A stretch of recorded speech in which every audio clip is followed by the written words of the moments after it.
The next bill on the calendar for today is Senate File 1750. The clerk will report the bill.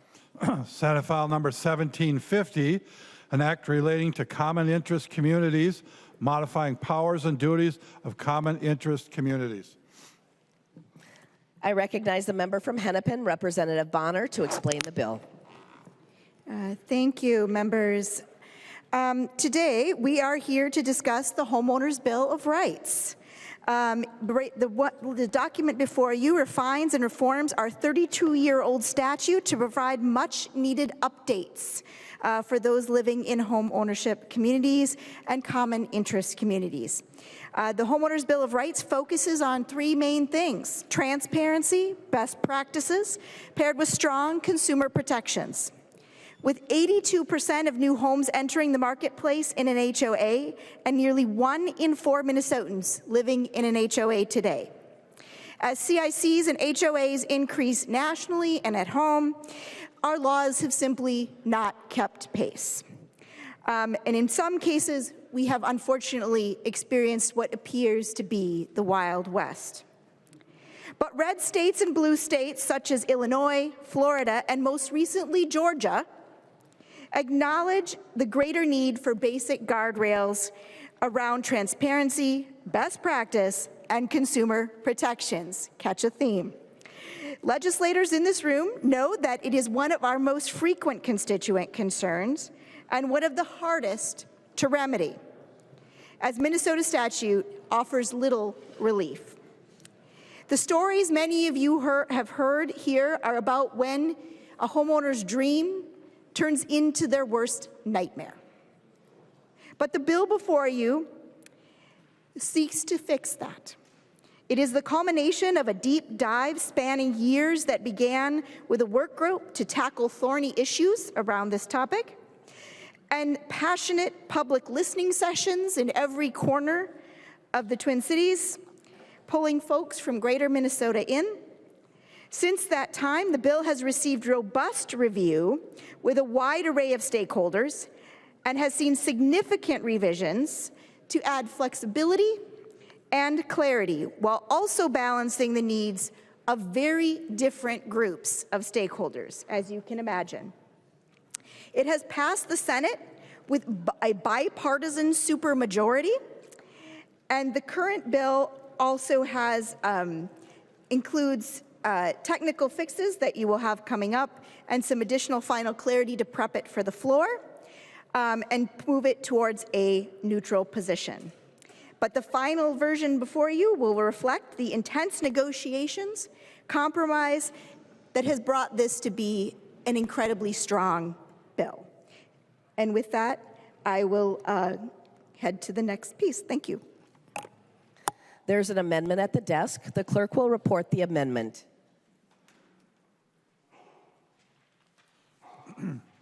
Bonner moves to amend Senate File number 1750, the second unofficial engrossment.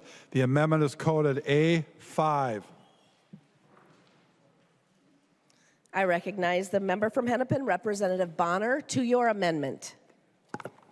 Thank you. The A5 is, as I just mentioned, this is the culmination of those last-minute touches to make sure that the periods are in the right place, the commas are in the right place, if there's a word missing, that kind of fun technical thing to prepare it for the floor. So it is primarily about technical corrections and clarifying language to prepare for final passage. It does have a few things, and I'll just list a few rather than go through the entire list to spare you all the detail. But I will give you a highlight of a couple of the more substantive things that you will see in here. For example, on page 13, you will notice that it provides that a notice may be distributed in any reasonable manner. That will reduce costs so folks can actually do that electronically should they so choose. It also suggests on page 15, the unit owner has the right to be advised by an attorney. That originally was they have a right to have an attorney present, but it was suggested that that might trigger the HOA's need for having an attorney as well, and we want to keep costs down for all parties concerned.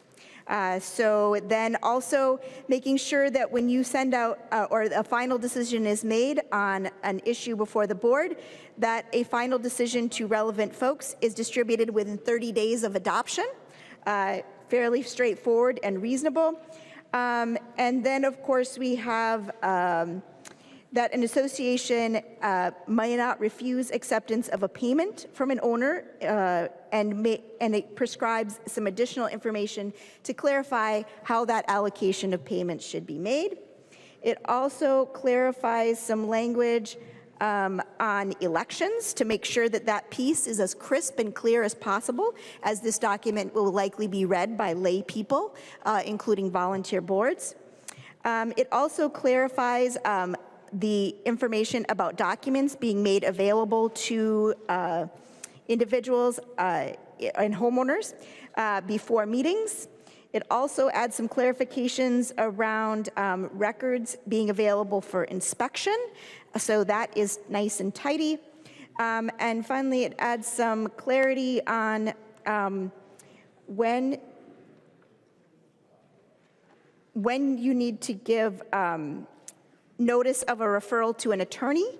The lawyers like to make sure we have those details accurate.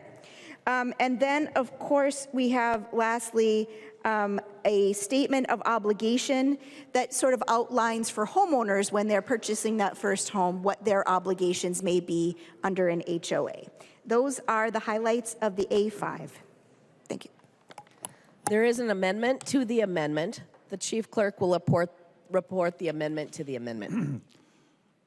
Gottfried moves to amend the Bonner Amendment to Senate File Number 1750, the second unofficial engrossment. The amendment to the amendment is coded A14.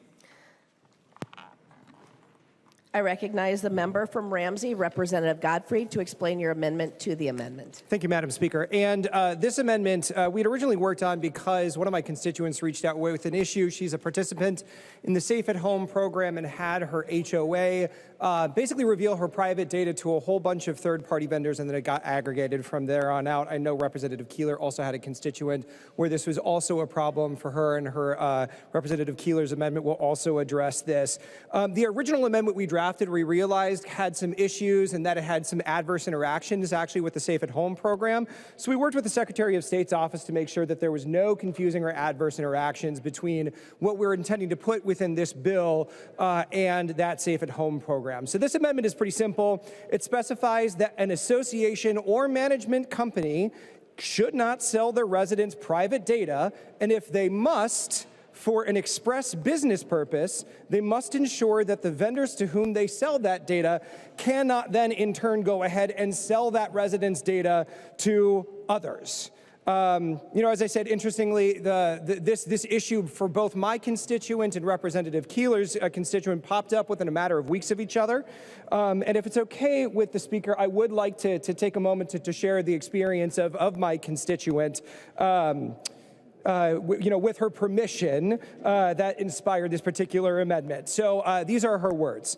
As a homeowner in Roseville and a participant in the Safe at Home program, I took the necessary steps to protect my identity and ensure my home remained a place of safety.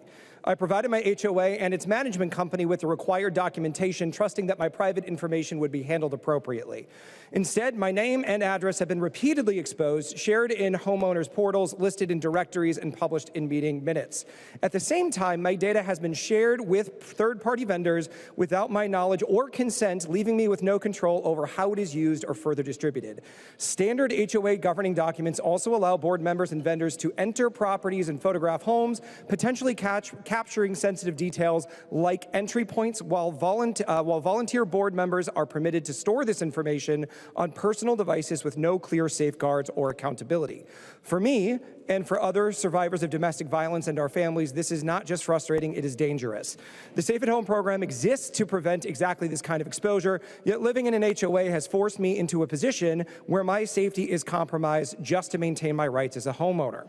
The emotional toll is significant. I have gone from feeling secure in my home to constantly questioning who has access to my information and whether it has already been shared beyond my control. My home should be a place of stability and protection, not a source of fear.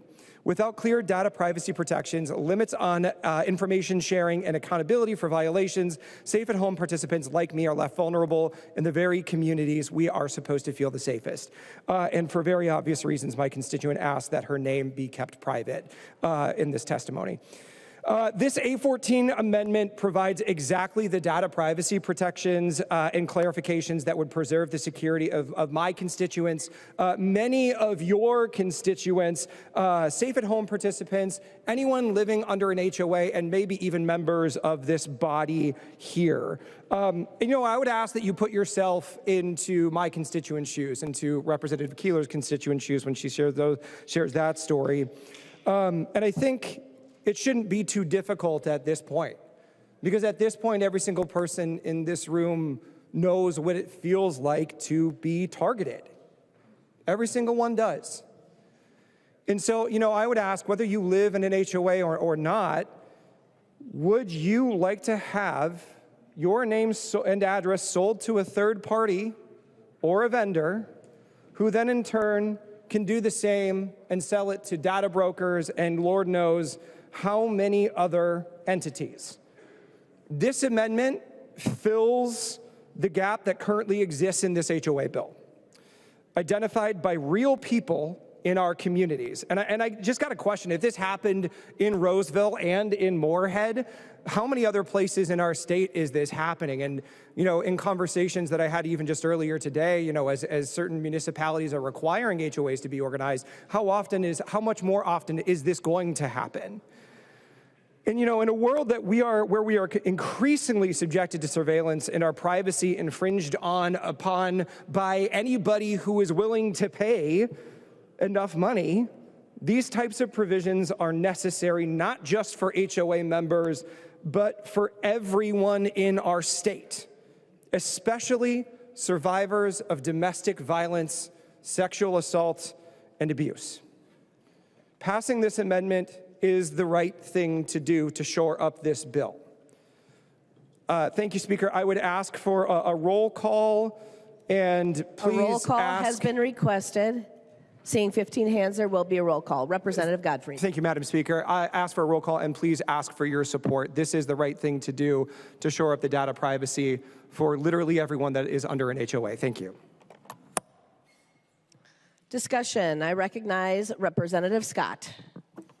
Thank you, Madam Speaker, and thank you, Representative, for this well-intentioned amendment, and thank you for the conversation that we had outside of the chamber on this.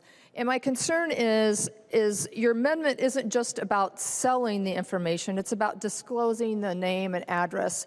And so I just want members to imagine that you are an HOA member in a multi-level condo building, and there's a leak, there's a plumbing leak, and don't know the source of it, it's affecting multiple units, and it's rather an urgent issue. So under this amendment, Representative, would the management company not have to have, okay, there's an express business purpose to take care of this leak right away, and would Representative Gottfield yield for a question? Representative Gottfield will yield. Representative Scott. Thank you, Madam Speaker, and thank you, Representative. So in a situation like that, where it's kind of urgent, a plumber needs to address this issue quickly before it causes other issues, worse issues. If they don't have a signed written agreement already, and okay, keep in mind that this company might be trying to find the most available plumber right now that there is, but they don't have a signed written agreement with said plumbing company. So what would they need to do to take care of this problem, especially if it's during business hours, nobody's home, they can't get the signatures? What would your bill, that's where your bill to me is problematic, but help me understand how it wouldn't be. Representative Gottfried. Thank you, Madam Speaker, and thank you for the question, Chair Scott. So under this, it says on lines 1.8 that or 1.7 through 1.8, the association of property management company must retain an agreement from a third party or vendor that they shall not disclose or sell information of the unit's owner or occupants without express written permission. Now, there's a couple ways that I think your issue could be addressed. The first one is that very likely HOAs actually have preferred vendors where they could set these things up in advance. The second part of this is there could be boilerplate agreements that they have on file ready to go, such that they could call one that is not a preferred vendor, or if the preferred vendor is not ready or not available at that time, that they could have fill out that agreement between the management company and or the HOA and that other vendor that they have called in to address this urgent issue, such that they could then have that agreement established upon the arrival of that third-party vendor. So I frankly, I don't necessarily see this as too onerous a burden on the HOA or management company, because they have the ability to develop that language in front and to have that agreement made upon the arrival of the vendor. Representative Scott. Thank you, Madam Speaker, and thank you for that explanation. I don't think in practicality that it would work out that way all the time. There are some homeowners associations that might be 4 units. They may not have an on-record plumber. So I just think that this would run into problems, and I understand what you're getting at. And I think that this is a situation where we should work with the folks in the Safe at Home program and come up with a better solution, over the interim next year to put in place so that this doesn't happen in the future. But I think this isn't kind of a, I think it's too heavy. I think it's just too heavy of a solution for what we're trying to do. And I know if you talk to people that have worked on the Safe at Home program, these usually aren't fast fixes. It's complicated, right? It's complicated. And so I think this is something, I understand the intentions of this amendment, but I really do feel like it needs more vetting. I don't think that this is ready for prime time, and I would encourage a no vote, Madam Speaker. Thank you. Further discussion to the amendment to the amendment. I recognize the member from Stearns, Representative O'Driscoll. Thank you, Madam Speaker. Would the bill author, Representative Bonner, yield to a question, please? Representative Bonner will yield. Representative O'Driscoll. Thank you, Madam Speaker. Representative Bonner, we did not hear your recommendation on the amendment to the amendment, and I would be curious to hear what the bill author has to say about the amendment to the amendment. Representative Bonner. Well, thank you, Representative O'Driscoll. It just so happens I think I was next on the list. So I'd be happy to share my thoughts on that with you. I want to just point out that while the example given today was a pretty egregious one about Safe at Home, the underlying amendment, as I see it, isn't just about Safe at Home participants. It's about all of us, right? And the amendment that is before us today also falls under the duties for HOA board members. I think it's quite reasonable to expect that when you buy your home, that the folks who are in charge of your board are not giving out your personal information, your name, your address, your personal details, to folks who don't need it. I think this speaks to the basic tenet of data privacy. It speaks to the privacy that all of us need. And we shouldn't have to feel like we are being violated in our own homes. And it was said here that it's complicated. It's really not. There is no reason outside of exactly what we discussed here, a maintenance issue, for example, why you would need to be giving out the name and address of all your residents. There is no reason you would need to be giving out or selling the name and address of your residents. And I think most of us would agree that we don't want that data sold. Not only that, there's a larger implication here too when that information is released publicly or it is misused or abused. Each and every person in this room probably has a Delete Me account. We have it for a reason. We have it because a very large number of the people in this chamber have been targeted before. We had an experience just this last June in which the gunman used public data that he got off of a website somewhere through a data broker to get our names and addresses, to come to our homes, to surveil us, to watch us, and ultimately perpetrate an attack. We are talking about this particular instance because this is particularly egregious. These are people who have been the target of violence. I don't think there is anyone in this room that believes that is it acceptable for your HOA to be handing out your personal information and putting your personal safety in jeopardy. So it's not complicated at all.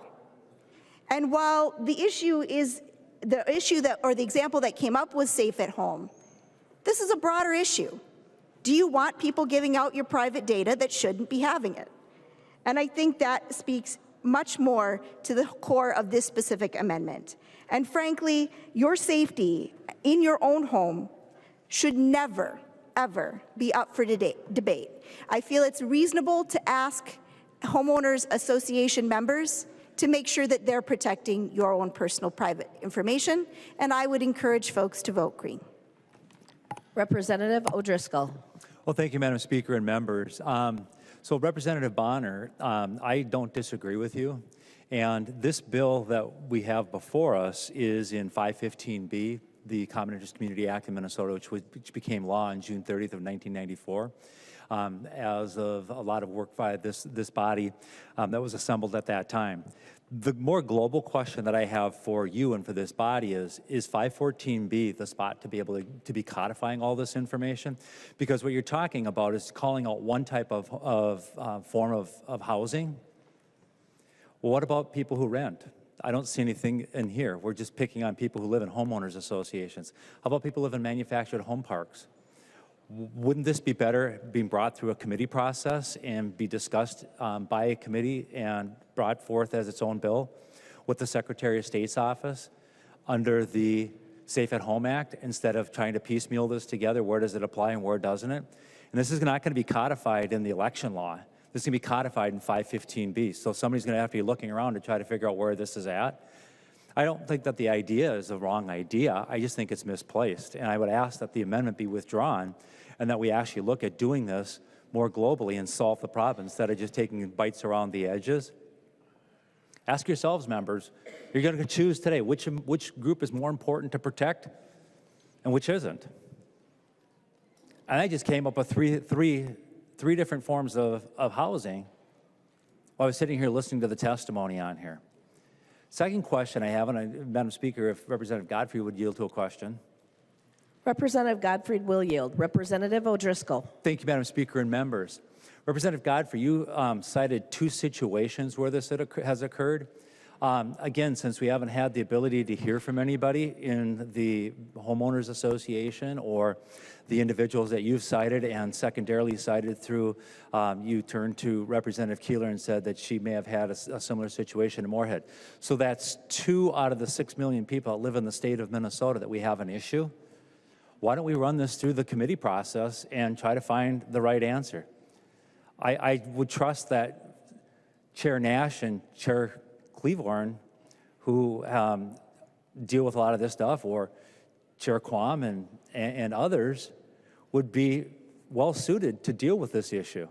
But again, we're going to pick winners and losers, and we're going to go through and put some halfway thought through on amendments towards the end of session, bill or amendment together on a bill that's an amendment to an amendment that's going into a bill that does not address the global issue that both the bill author and the author of the amendment to the amendment have said is a global problem.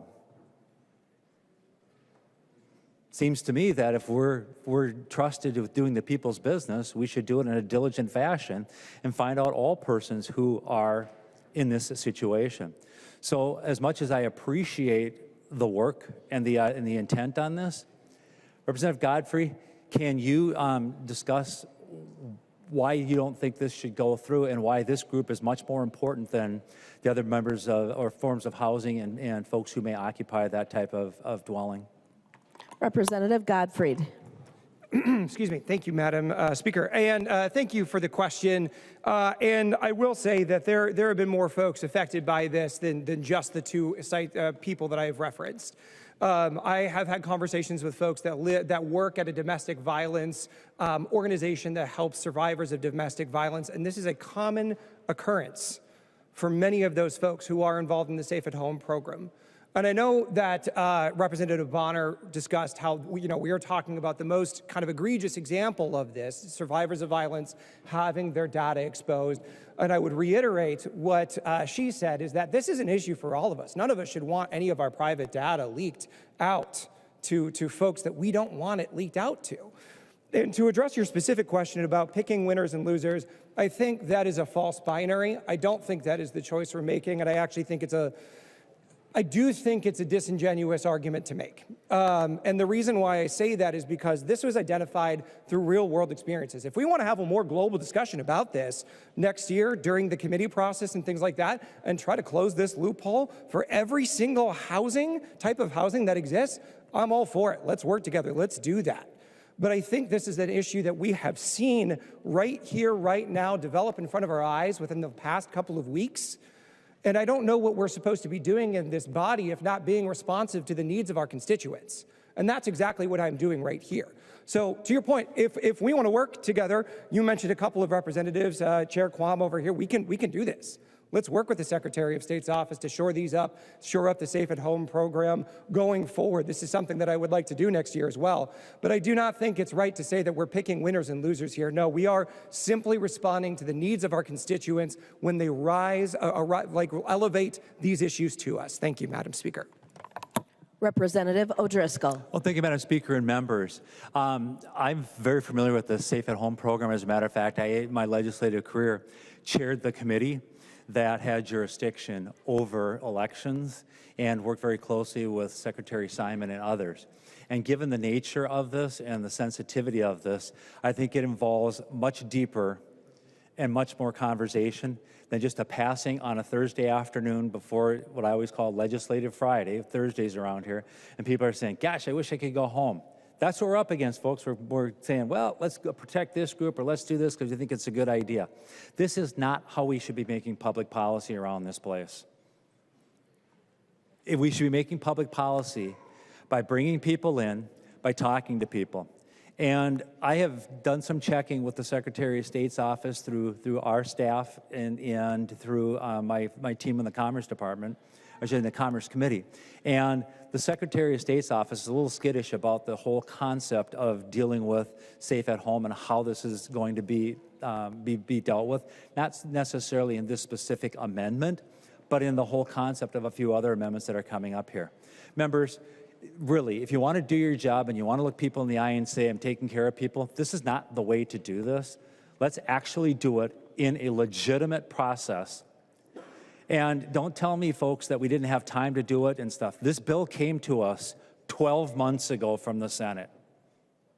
And it's been in the House's possession for that long. And this bill got legs again. The underlying bill got legs again because I approached Representative Bonner and said, let's work on this bill and see if we can't get things squared away. I was surprised to learn that all of a sudden we're talking about Safe at Home with this. I'm not saying that we don't have issues here. I'm saying let's address the issue globally and not be here today picking winners and losers on a Thursday afternoon and dropping it in a bill in an obscure place in 515B for Safe at Home, which is a very, very legitimate and important program, and I have supported that and carried legislation and gave committee hearings to that topic. Let's do the right thing. Let's withdraw this amendment and others like it and get down to the issues that are on 515B and deal with those issues in that part of statute. I recommend, if we have to have this, a no vote. Clearly not on the concept, but on the process of taking a large, serious, as the amendment to the amendment author pointed out, can be a very, very life-death violent situation. But we're going to try to do it on an amendment to an amendment. Now, for those of you who are watching at home, and I doubt that there's a lot of you that are, an amendment to amendment. That's like grabbing onto shoestrings as the runner's running by you. Let's do the right thing. Out of respect for the people who this program is designed to protect, withdraw the amendment, not offer the other amendments that are similar to this, and deal with the 515B items that are before us in this bill. Thank you, Madam Speaker. I recognize a member from Carver, Representative Nash. Thanks, Madam Speaker.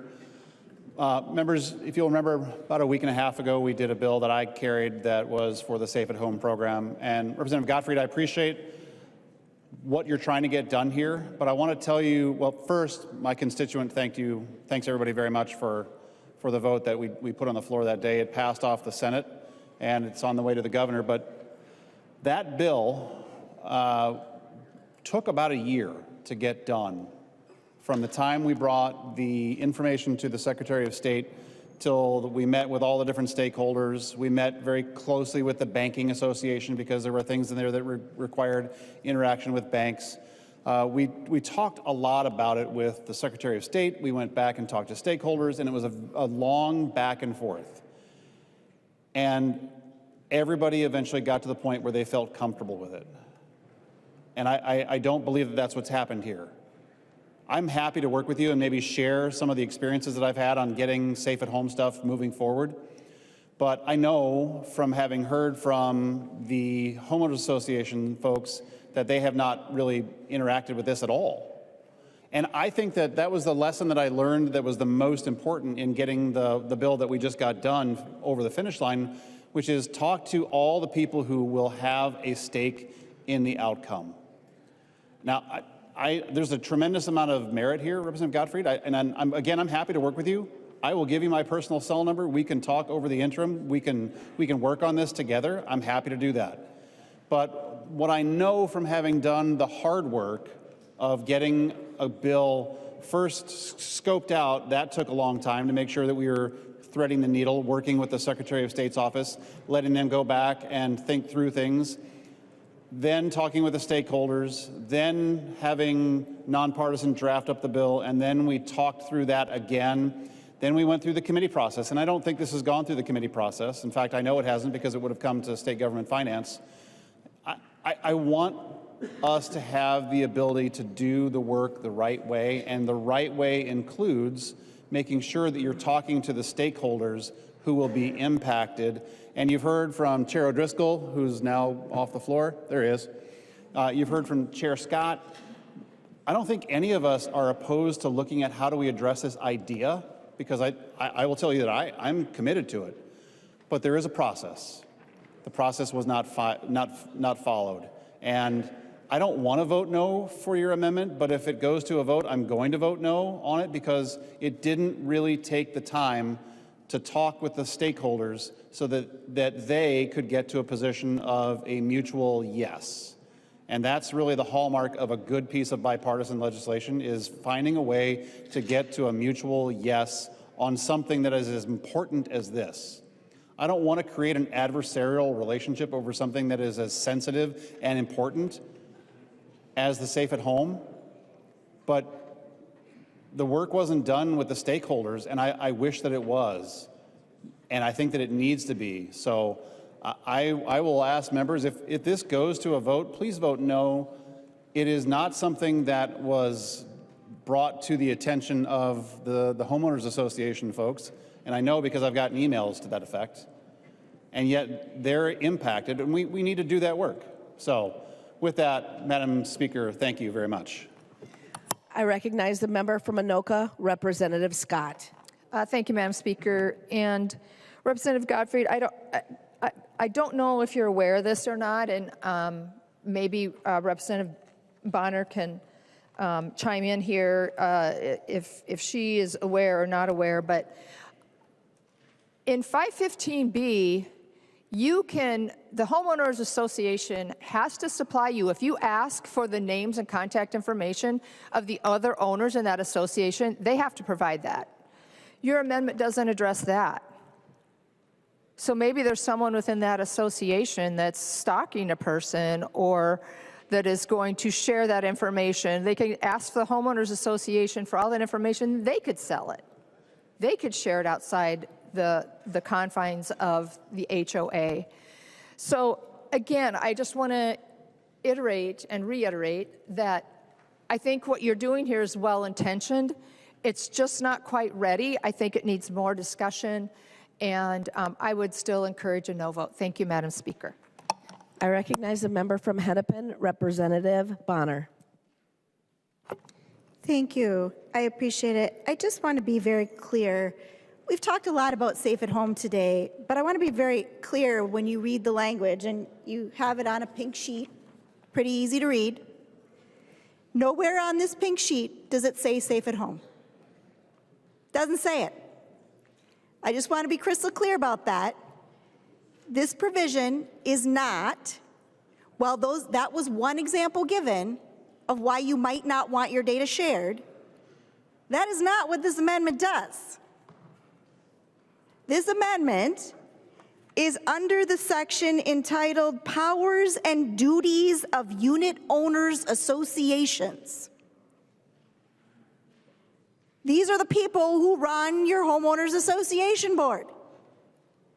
This is the section that outlines the roles and responsibilities of board members who are overseeing your homeowners association.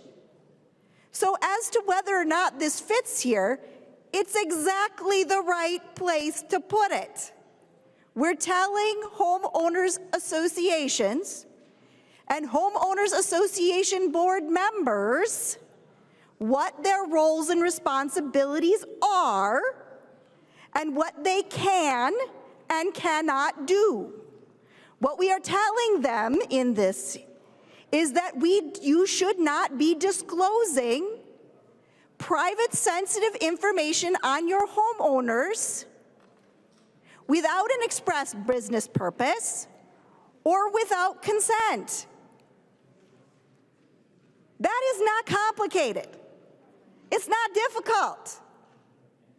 That's literally all it does. It says, hey, I'm on a homeowners board. I can't go around talking with folks and handing out the names and addresses of my members like they're candy. And I can't sell it. This is not complicated, folks. I just want to be clear.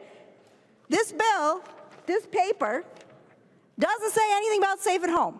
There is an amendment coming on that, and you can certainly make all the arguments you want about safe at home when that amendment comes before us. But this amendment isn't that amendment. This amendment is about what the people who sit on a homeownership board can and can't do. It is exactly the right place for it. And if you think that we should not be handing out people's names and addresses like candy because you live in a homeowners association, then please vote yes. Vote green. I recognize a member from Chippewa, Representative Van Binsbergen. Thank you, Madam Speaker.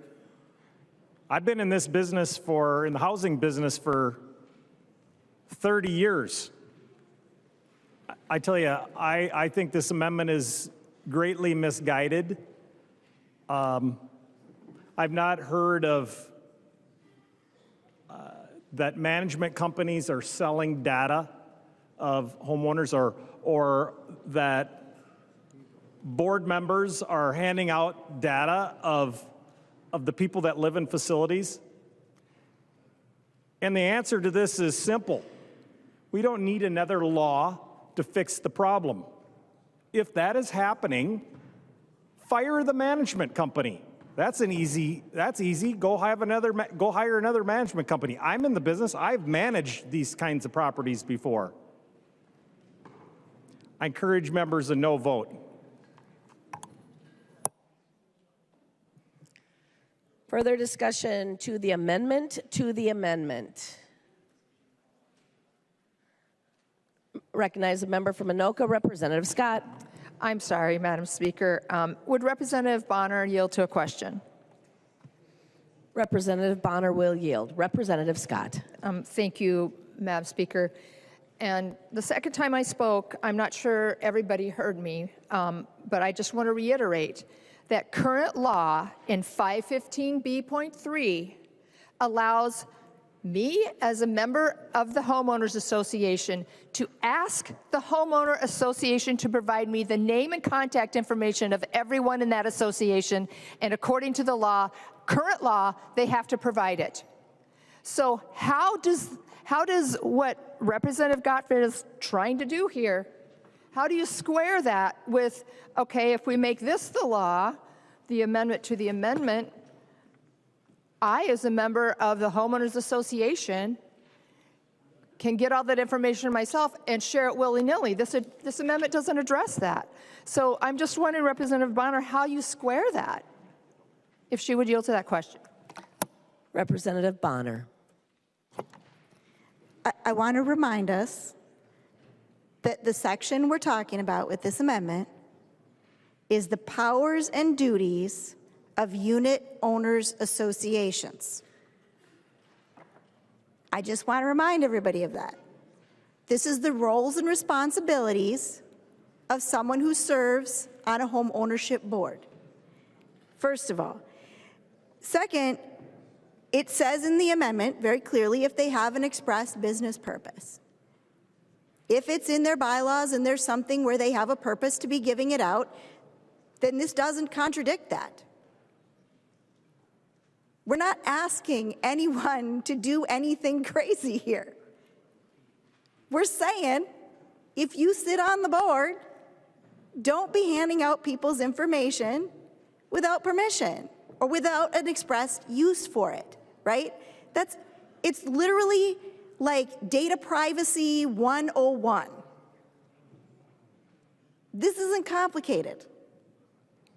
If you're in Data Privacy 101, and I'm sorry, oh, he is here. I was going to say, we have our resident expert in-house on data privacy sitting right over here.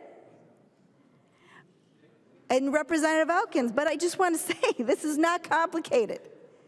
This is best business practice in virtually any company, anywhere. It is best business practice in any organization. When I worked for Cisco System years ago, you couldn't just call in and get information on somebody's name and address from HR. You couldn't do that anywhere else. Why would you do it in a homeowners association? It's literally common sense.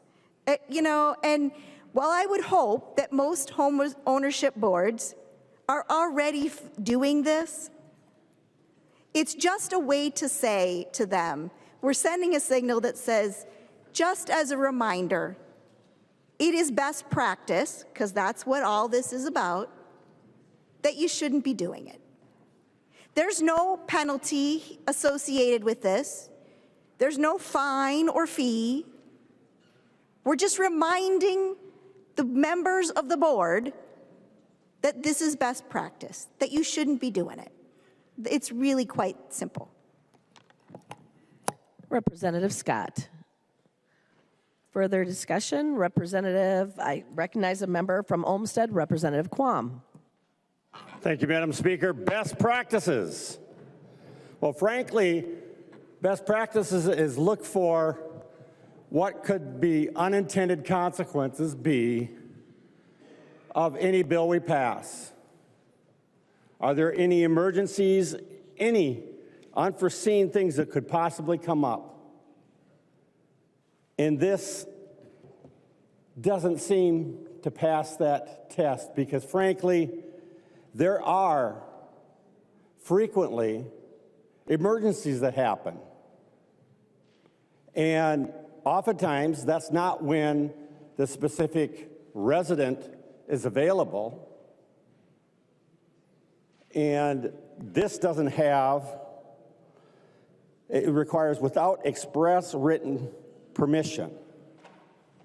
You're not going to be able to go, I have all 483 possible things that could ever happen written here, and then they sign for any of these possible activities.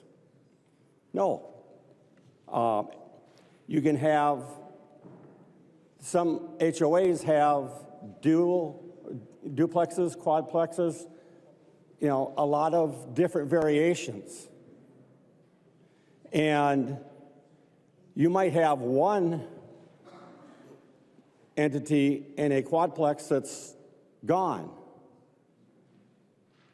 And it might have work on everybody else's, but it is a weight-bearing portion of the roof on that one person that's gone. They can't give permission. And I just don't think you can come up with all the possible occasions. Now, if this had something in there, if there was personal structural danger, or there was common, you know, some commonality where one of the members couldn't give express, that then there would be, you know, a process. Intent is great, but I have seen so many times where we have passed with good intent to discover that caused real problems. And we as a legislature generally can't snap our fingers, have the governor call us in and take care of it. It's not like that. So that's why you look at, and if you're in a committee, you've got a lot of different people that have life experiences, different perspectives. You have a conversation and you come up with a more inclusive, or you avoid unintended consequences. I'm not seeing that here. And so I don't think it's ready for prime time or a vote now. And like it's been brought up, sometimes it takes a year to get everything. Well, I don't think it would have taken more than a couple committee stops to have a conversation. You'd add maybe 3, 4 more sentences. You'd have the flexibility in an emergency to be able to respond correctly or reasonably. So good intent needs the process, and I'm going to vote no. Further discussion to the amendment to the amendment. Representative Gottfried. Well, thank you, Madam Speaker, and thank you for this vibrant discussion today. I do want to quick maybe dispel some misconceptions here. It feels like a lot of folks are forgetting about a couple of clauses of information here, or one specific phrase, express business purpose. Representative Quam, the example that you just brought up would be an express business purpose that this would be okay for. You also talked about the written permission to disclose, and I want to talk about what entity is actually affected by that. So in the case of this is starting on line 1.7 of this amendment to the amendment. In the case of an express business purpose, the association or property management company must retain an agreement from the third party or vendor that they shall not disclose or sell information of the unit owners or occupants without express written permission. The entity that at that point must not sell or disclose that information is the third party vendor. That's what it is. So if in your structural, there's a structural emergency that we have to deal with, the issue that you're talking about actually isn't an issue. Because what business does that, structural engineer coming in to your building to evaluate the structural integrity of your property, what business do they have with then disclosing that unit's or homeowners like actual private information, personal information, name and address to anybody else? They don't. They really don't. So I do think there was actually some confusion here as to what this bill was trying to do, and I hope that that kind of dispelled that right there. I am not going to withdraw the roll call. I'm just going to make that very, very clear. I'm not going to withdraw. I don't think it has to be a confrontational thing. I would be more than happy to work with you, Chair Nash, at some point next year with over the interim on some safe at home stuff. But again, this amendment is not about safe at home. This amendment affects homeowners under a homeowner association. So these are two different discussions that we're having, and I would love to be able to get to Representative Keeler's amendment that she's going to offer that actually talks about how this might be able to interact with the Safe at Home program. So As I said, I am still going to hold to the roll call that we have here. I think this has been a vibrant discussion, and I think we have one thing to do here. It is very simple. Do not sell private data that you do not have a reason to be selling.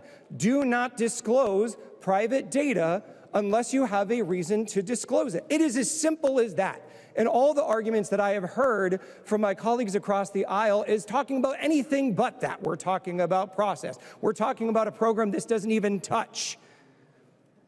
The crux of this amendment is do not sell or disclose data you have no business selling or disclosing. Thank you, folks. It's been a fun discussion. Let's get to it. The clerk will take the roll.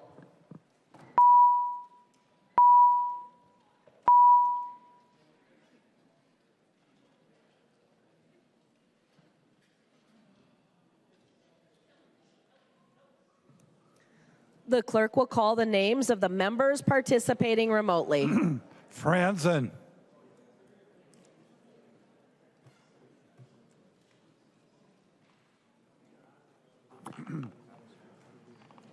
Franzen. Okay. Green. Just wait. Green, aye. Green votes aye. McDonald. Franzen votes no. McDonald, no. Comes back. Turn it up. Say it louder. McDonald, no. McDonald votes no. Momani Hilsley. Momani Hilsley, aye. Momani Hilsley votes aye. Perez Vega. Go ahead. Perez Vega, aye. Perez Vega votes aye. Franzen. Franzen votes no. Franzen votes no.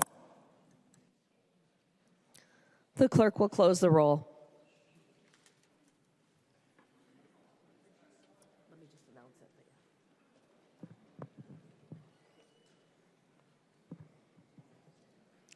There being 67 ayes and 67 nays, the amendment to the amendment does not prevail.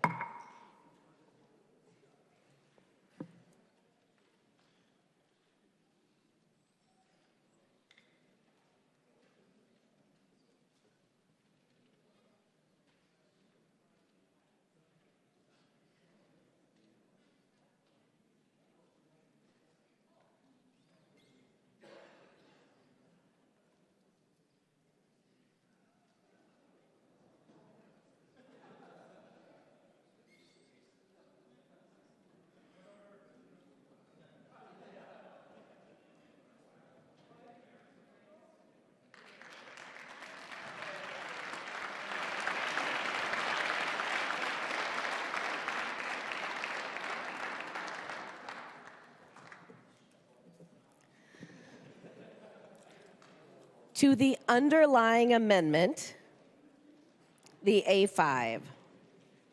Further discussion.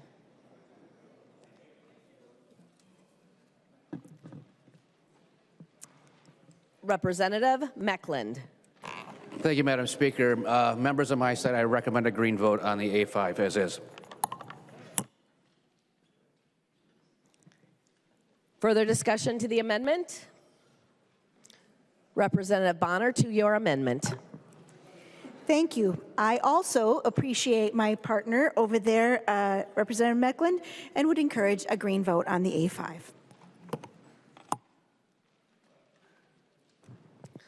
All those in favor say aye. Aye. Those opposed, nay. The motion prevails.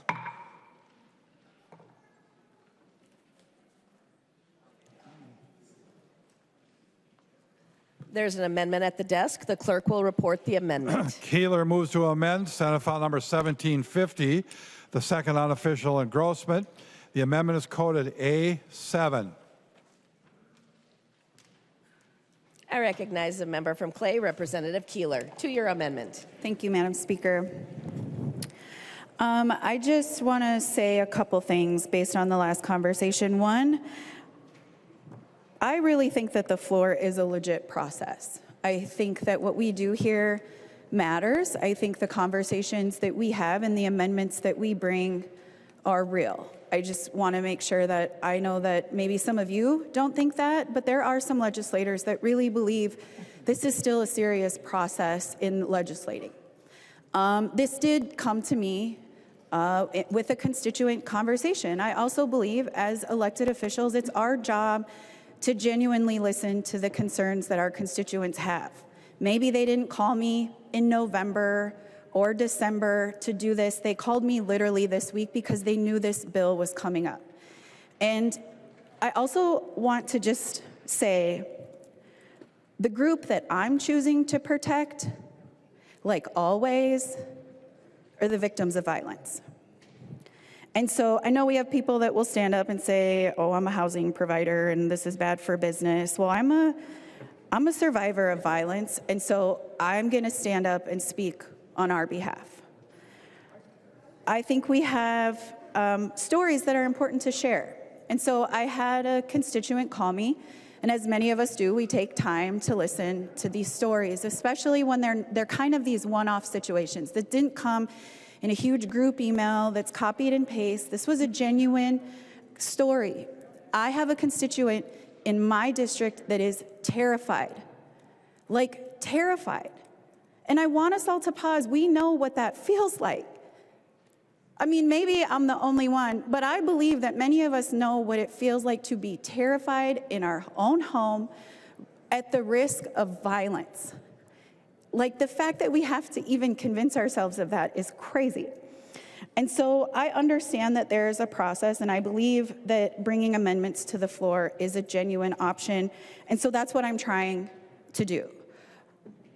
Safe at Home is a program that is designed to help people who live in fear for the safety, and it helps keep addresses confidential. What we know is high-level stalking starts with people finding out your address through mailers, through third-party vendors. What happened in my community is an individual had a business come in, take pictures of their entrances, share it with the other people in their homeowners association, and then was shared out to a third-party vendor that now is on a mailing list that everybody knows where this person lives. That's heartbreaking for me. And maybe I'm one of the only empaths here who actually tries to legislate and listen to the stories and the heartbreaks of my community members. But this is really, really devastating. And I believe it is more than just my constituent and one of Godfrey's constituents. I want to just remind us about domestic violence in Minnesota. At least 12 women died from intimate partner violence. 1 man died, 11 bystanders died.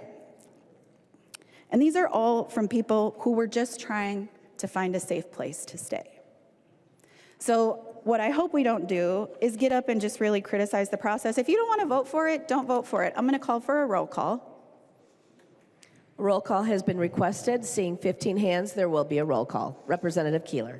Thank you. And so we're just trying to make sure that when the homeowners association ends up sharing out personalized information with your entrances, with your address, that there is a way that that person has teeth to go after the HOA. I also have to disclose, I'm a lifelong renter, so living in this world of HOA, it has nothing to do with me. It has everything to do with constituents that are in my district that are trying to make a change. So with that, Madam Speaker, I would ask for a yes vote and understand that sometimes people come to us in our constituencies and maybe they don't understand the arc of the session.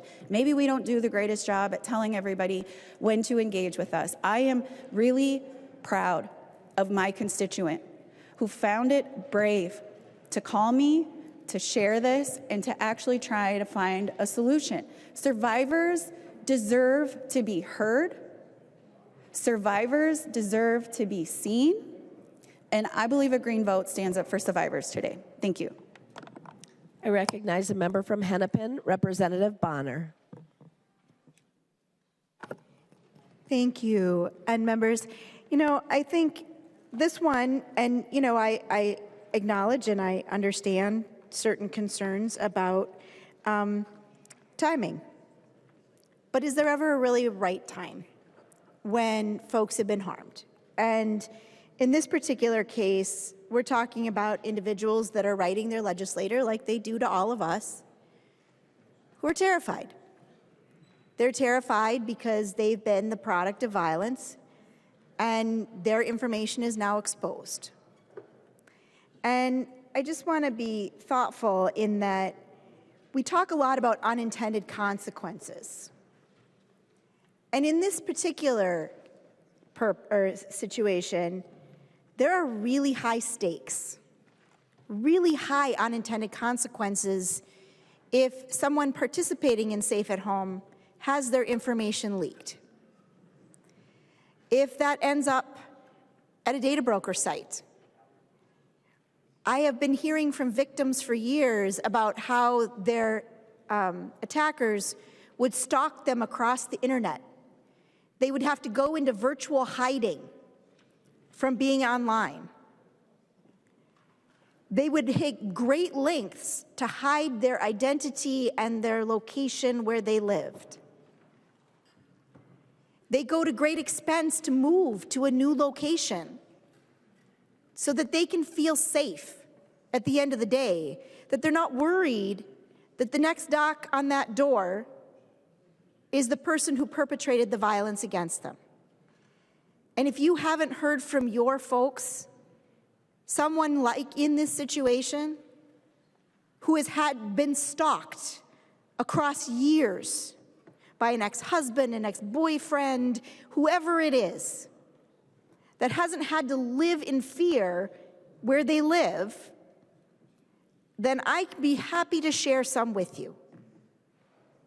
But the reality is the consequences for not getting this right are pretty severe for an individual. Now imagine this happens to you. Imagine some of the folks in this room who are on the Safe at Home list, who had to move, they picked up their whole life, and they had to move to a new house, or a new apartment, or a new townhome, or a new condo, whatever. And then this information gets out.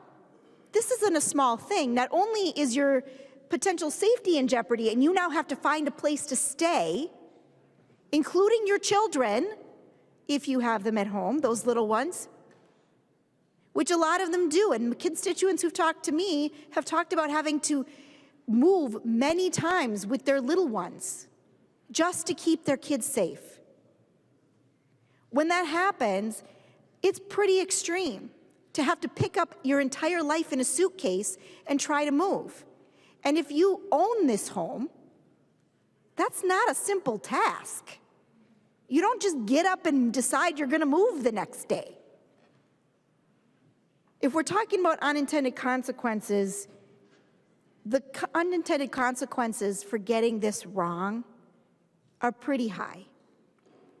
And we certainly can continue to have this conversation, and we can certainly have this conversation about other housing forms and how we improve Safe at Home across the board. And I appreciate Representative Nash's bill earlier that made some really good innovations in that space, and I am really grateful for that bill.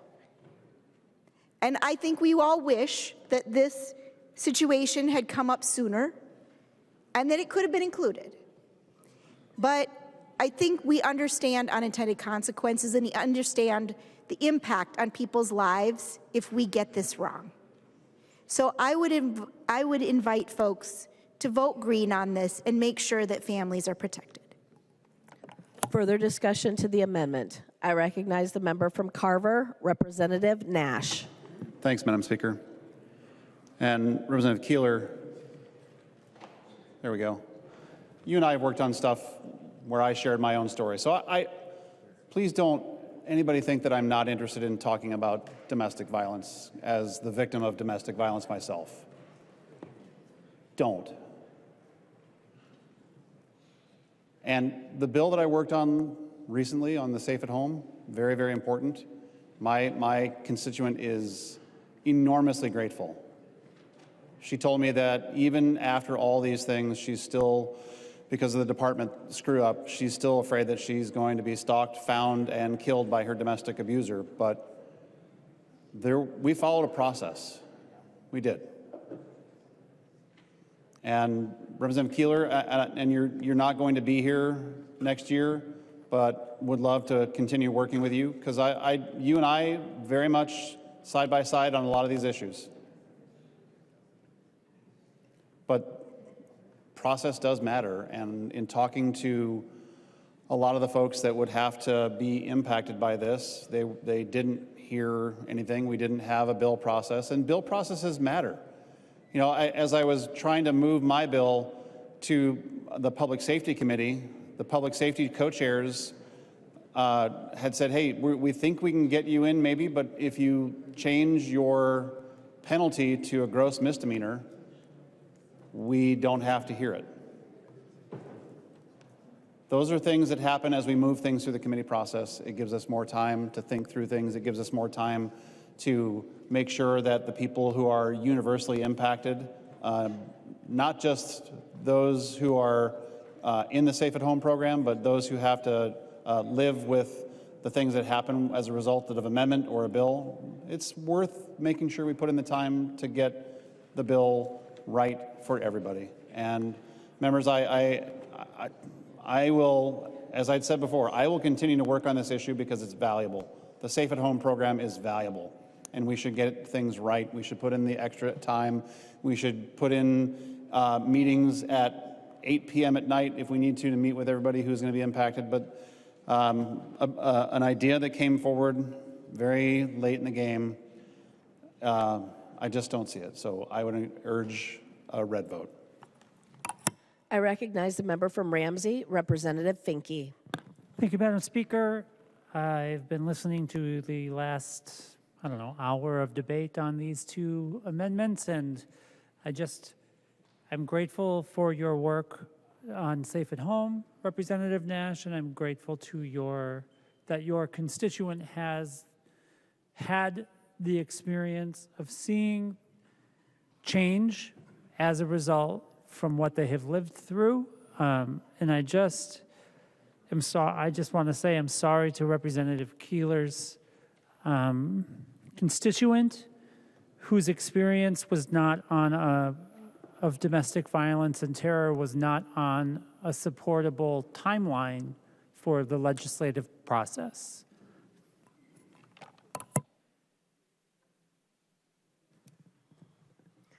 Further discussion to the amendment. Representative Keeler. Thank you. Like I said, vote how you want on this. I do really think it's important that we uplift survivors and we listen to them. And I do want to say to my constituent, we genuinely tried. We're doing this over and over, and I appreciate when victims of violence stand up. I know how hard that is. I think many of us know how hard that is, and I am proud of your bravery. Please vote green. The clerk will take the roll.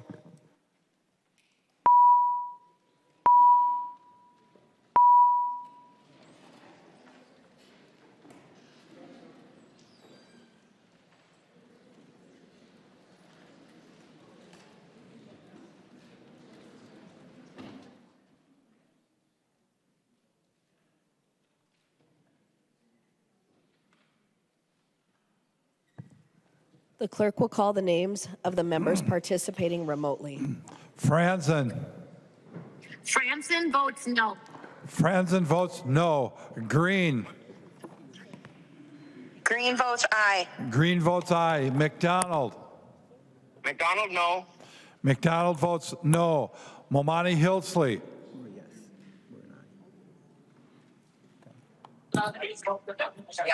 Omani Hillsley, aye. Momani Hillsley votes aye. Perez Vega. Go ahead. Perez Vega votes aye. Perez Vega votes aye.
The clerk will close the roll.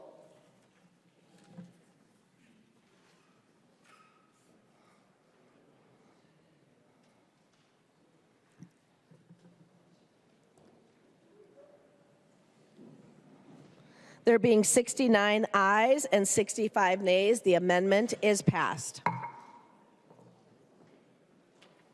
There's an amendment at the desk. The clerk will report the amendment. O'Driscoll moves to amend Senate File Number 1750, the second unofficial engrossment. The amendment is coded A8. I recognize the member from Stearns, Representative O'Driscoll, to your amendment. Thank you, Madam Speaker and members. First, before I get to the amendment, I want to reach out to the author of the bill, Representative Bonner, and thank her for the opportunity to work with her on this bill. As many of you know, I have a professional background in many of Minnesota's regulated industries, including real estate, which is where the Senate File 1750 actually exists in 515B in the common interest community laws in the state of Minnesota.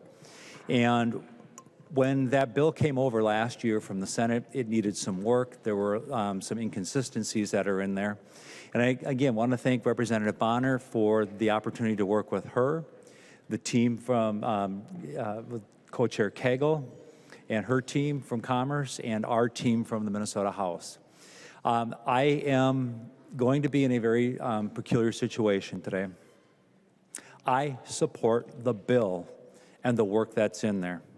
There is one problem in this bill that we were not able to get resolved, and I believe it is a major stumbling block. And that is Section 14 of the bill, which is a preemption clause. Basically what it does is it takes away the authority from local communities to determine whether or not they would like to have a homeowners association govern property that the community will give special permission to be created in a CIC or common interest community. And that could be townhomes, could be condominiums, could be cooperatives, could be patio homes.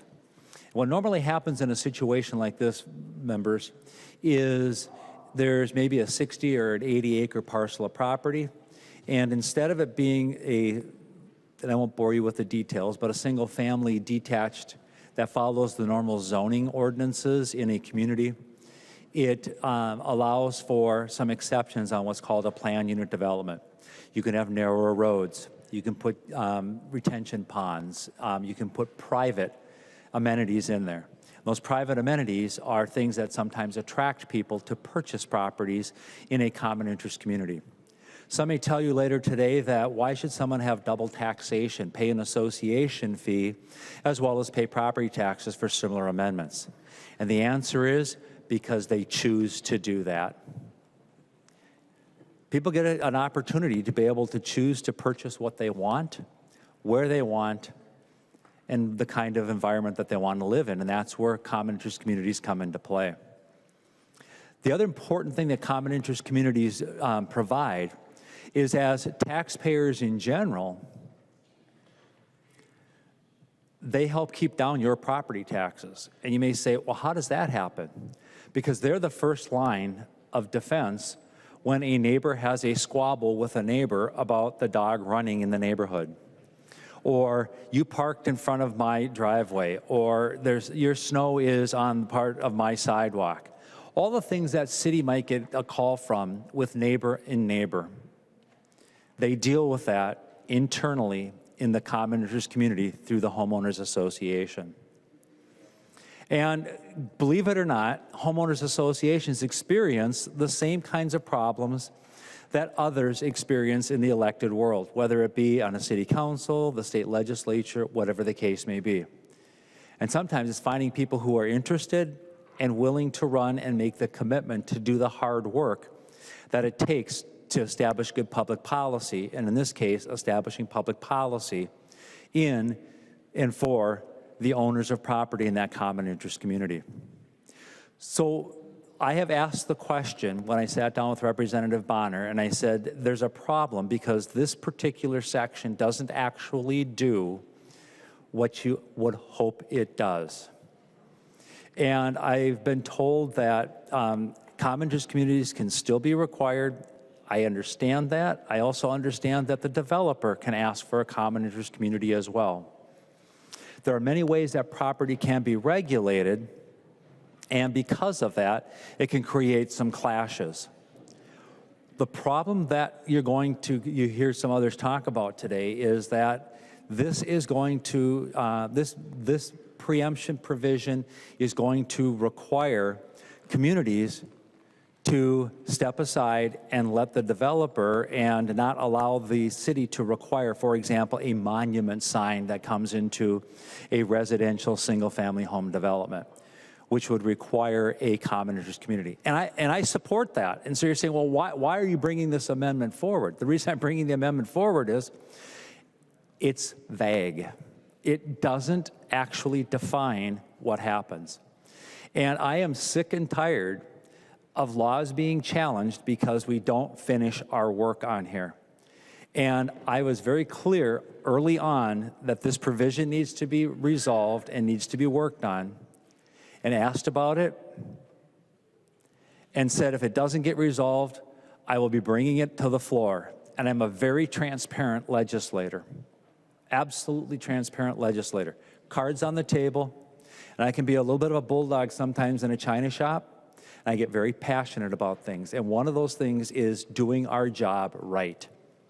And members, I was told, well, you know what, Representative O'Driscoll, if it's a problem, we'll just deal with it the first thing next year. And I'm appalled by that statement. Why are we putting a bill forward that we believe has problems, even by those who are the partners that were working on this, and not actually solving the problem here today by cleaning up that language, or taking this provision out, as my amendment does, and writing that language next year so that it's clear as to what's happening. I've also been told, and it's true, that there are a large number of people who are involved in home ownership who are covered by homeowners associations through Chapter 515B. So I scratch my head and I say, why would we go and pass a law with foggy preemption language in here when we could fix this instead of making life miserable for future creations of common interest communities under 515B? I have professionally been involved in the real estate industry in the state of Minnesota since April 23rd, 1983. And why do I share that day with you? Because it was the day that I turned 19. I've had a real estate license in the state of Minnesota since I was 18 years old. That's how I funded college, professionally trained. And it's been my honor to be able to share my experiences and my understanding and technical experience over the years with this legislature. And I am head down, working hard till we go sine die to make sure that we have good public policy. And since 515B is within the realm of the Commerce Committee, I can't go home in good conscience and say, we passed a pretty good bill, a bill that does a lot of good things, when we know there are problems with this preemption section.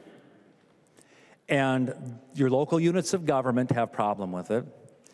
I've heard from association groups, they have problems with this. We actually had really good peace in the valley on a lot of these things until we started getting the tent flaps popping up. Members, I encourage you to vote with me to remove Section 14, which is the preemption language, and let's do it correctly. For all the people who are going to be homeowners that I've heard people talk about on this floor today that we want to protect. If you are in wanting to protect people, then you are certainly going to support the O'Driscoll amendment today and vote yes.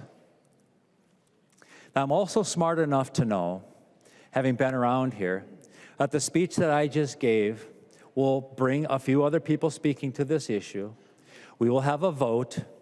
The speaker will say the amendment does not prevail, and you're going to have a bill that has problems in it because we didn't take the time to finish out the last steps on this. And again, I'm not coming Johnny come lately, as the saying goes. I brought this up early on. And I went to Representative Bonner and said, I know this has been sitting here for almost a year in the House since the Senate sent it over. Let's make it workable. Let's make it functionable. I also want to let you know that I support the bill and would be voting yes today on the bill, and will vote yes on the bill today if Section 14, the preemption, is taken out and we do our homework right and we pass that provision so it actually makes sense. And we don't add to confusion that people have been talking about and on the floor and in committee on this bill. So members, I encourage a yes vote on the A8 amendment to provide clarity for people. And if we feel we need to have additional work on this, let's do it in committee, let's get it right, let's bring stakeholders and work on that last step before we put this into law and create more confusion and the full Attorney Employment Act. Thank you. Further discussion to the amendment. I recognize the member from Hennepin, Representative Bonner. Thank you. You know, I just want to bring one point to light too. We talk a lot about process, and I want to just say that there were a number of issues that came forward with this early on when we came to the language that's sitting before you. And this language has been sitting in the bill through many committee stops. I'm sorry, I forgot how many at this point. They all have blurred together. And they've spanned multiple years. When this provision was brought forward in the Commerce Committee and discussed, it passed on a vote of 11-1. 11-1. And so it has been very carefully looked at and discussed over time. We made the agreement on this specific language well over a year and a half ago, and it has sat for that time. And then the other night, after all of the work had been done, and we buttoned up the bill and we buttoned up the last items, and for anybody who's wondering, if you will ask anybody in the process whether they agreed with the bill or didn't agree with the bill about whether I have been a fair dealer throughout this process, I think they will all tell you that I have always been open and willing to conversation on any aspect of this bill. And I have the receipts. I have hundreds of lines of change items from random folks across Minnesota, homeowners, board members, folks from the bar, folks from CAI and MCAA and all of the letters who have weighed in on this bill. And in all that time, no one seemed to have a concern with it until 2 days ago. 2 days ago, someone from the counties who, let's be honest, didn't do their homework, came and started getting folks excited.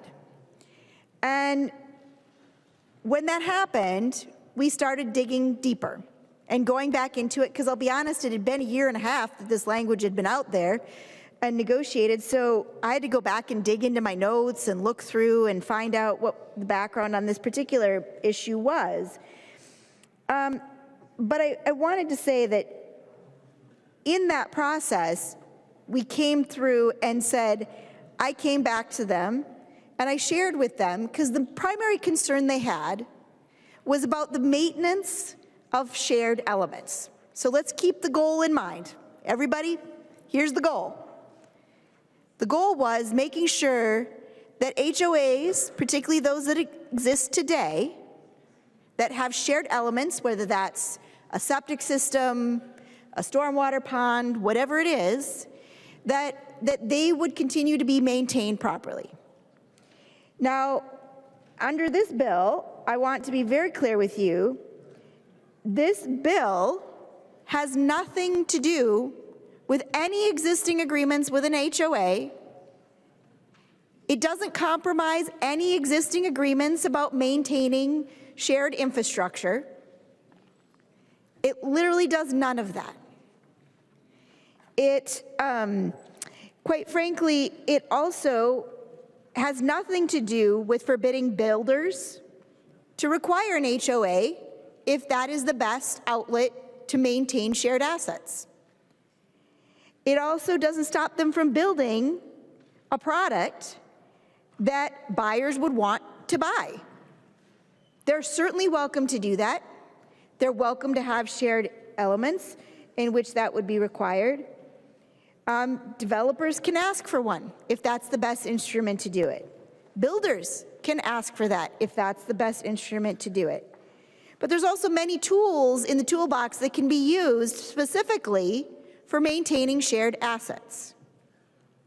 And I'll be upfront with you, so my family is only recently city dwellers, right? Part of my family came off the farm, part of them came from southern Minnesota, some are from greater Minnesota, up by Nisswa and Lake City and Brainerd and Pierce. And my family had a situation where we had 3 properties on a lake. All 3 brothers got a piece of property. Because we had those 3, we all had a septic system that we shared. When everybody decided that they wanted indoor plumbing, because these days you don't build anything without a septic system if you don't have access to get rid of that sewage, because people really like having indoor plumbing. So there's nothing in here that stops you from creating those systems in which you would. This, even if you take it off of this amendment, or you take the O'Driscoll amendment, or you leave it on, either way, it doesn't do any of those things, right? It doesn't stop you from building it. It doesn't stop you from maintaining it. It doesn't stop you from agreements to maintain it. It doesn't stop you from having accounts to be able to maintain it. It doesn't do any of those things. The only thing that this provision does, very specifically, is it says that an HOA may not condition approval of a residential building permit or conditional use permit on the development that would necessitate the creation of an HOA. And for the most part, most folks have agreed that what that means is not, we're not talking about infrastructure, right? Because you can't build a building development without infrastructure. If you don't have the infrastructure, nobody's going to buy your building. They're not going to buy your house, right? If you don't have any way to have indoor plumbing in greater Minnesota because the footprint means that you have to have a shared septic system, there is nobody who's moving in that doesn't have indoor plumbing. You have to have it. This doesn't prevent you from having an HOA to maintain it. It just says that a city, a county, a municipality cannot say to, hey, builder, you want to build some fancy clubhouse, you want to put up a giant monument on the entrance to your development, you want to build a pickleball court. The city can't tell you or the developer that they have to require a pickleball court. It can't tell you have to require a park. Now, if in that community people are rabid pickleball enthusiasts and they want pickleball courts and that's the way to sell their product, they can certainly do that. And if the homeowners choose, operative word choose, if they choose those amenities and they're willing to pay for them, this doesn't prevent them from doing that. It literally says, City, county, you can't require somebody to build a pickleball court. You can't require them to build whatever else. And if your city is fully built out, for many of you who actually have that situation, this piece of the bill will probably never even bother you. You won't even see it. You won't know anything about it. Because all of those homes that have existing HOAs and maintenance agreements and all of that remain intact. They don't go anywhere. They're still there. They still have to maintain it. And depending on the nature of that particular item, such as a septic system, and by the way, there are other mechanisms to provide for the maintenance on that septic system that don't involve an HOA. You can have what's called a shared septic maintenance agreement, an SSMA. Those sit on your deed. They make it clear that you have the responsibility for maintaining that shared infrastructure, and it also makes sure that there's access to that infrastructure so that people can maintain it, that they can service it, they can check on it. And in the case of a shared septic system, which is the example that came up at the 11th hour here, quite frankly, there is no chance that somebody cannot maintain a septic system. If you have one, which I'm sure some of our Greater Minnesota members probably do, it's got to be maintained. It's got to be cleaned. You need to pump it out. You need to make sure it's working properly, because if it's not, it ain't great. So I want to be very crystal clear that this amendment doesn't forbid you from having all of those things. It just says that cities cannot condition the approval of a development on a shared common element, like a pickleball court or a park or a clubhouse, when they're approving these building developments. That is it. It's very simple. It's very straightforward. I would urge folks to vote green. I recognize a member from Sherburne, Representative Meckland. Thank you, Madam Speaker. There has been a lot of different conversations on this, but one of the things that keeps coming up is the shared septic and the shared well. But under 515B, which my colleague Driscoll has mentioned, it is very clear that cluster developments in rural areas under well and septic would have to be, by definition, be put into an HOA. The intent behind this is simply that the local municipality, the governing body, cannot require an amenity that forces an HOA for the developer that wants to build a development without an HOA. They don't want all the amenities. They want plain Jane, simple, affordable properties. And we're finding more and more that they are forcing these into every area throughout where we're pulling permits. In meeting with all the builders in Minnesota, I have not yet found one that is against this provision. And furthermore, when this Chapter 14 or Section 14 was heard as a standalone bill in local gov, and in that, the League of Minnesota Cities was neutral on it. So that is where all this is at. And I would like to, Madam Speaker, request a roll call. Roll call has been requested. Seeing 15 hands, there will be a roll call. Representative Meckland. Thank you, Madam Speaker. And with that, members, I encourage a no vote. Further discussion to the amendment. I recognize the member from Hennepin, Representative Acomb. Thank you, Madam Speaker. And I rise in support of the O'Driscoll amendment. I sat on local gov and elections when this provision came forward, and I shared my concerns then in terms of stormwater management. I live in a city that has 400 stormwater ponds, and if a city cannot require that the development that is causing the need for a stormwater pond, if they can't require that maintenance through an HOA, then those costs and that maintenance is going to fall on the rest of the residents of the city. And so in a city like mine, where there's currently 400, that's a big cost. And so I have concerns not about pickleball courts. I don't think that's where I agree with Representative O'Driscoll. This needs more work, because I agree that pickleball courts and clubhouses are not something that should be requiring an HOA. I think when you have a stormwater pond that is needed and is caused by a development, that should be required, just as was talked about in terms of a septic system. We live in the land of 10,000 lakes, and as we continue to grow and develop, the outer ring suburbs, as they are building more homes, are going to continue to need to develop more infrastructure for stormwater.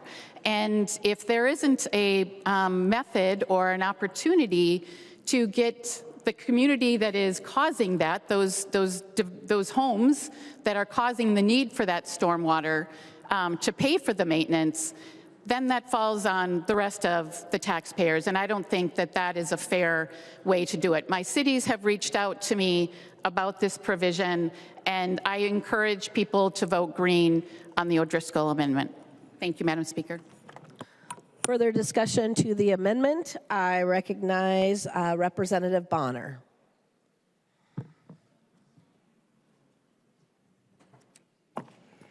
So I just want to circle back for a brief moment. Again, we talked about maintenance.